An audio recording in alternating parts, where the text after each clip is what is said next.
Hey everyone, we're going to begin reading Frankenstein by Mary Shelley, and this text is a little bit different from the other texts that we've accessed through the course. This one, when you click on it, instead of it bringing you directly to that text, we arrive on this landing page. This is through a software called Project Gutenberg. First, you go ahead and click OK.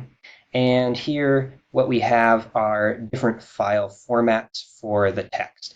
All of these provide you the same text. It's all Frankenstein, so you can use any one you want.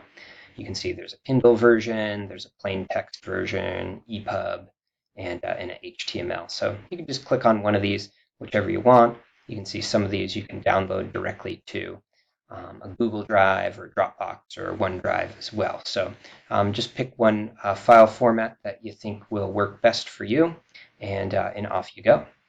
All right, let me know if you have any questions. Feel free to email me. Thanks. Bye.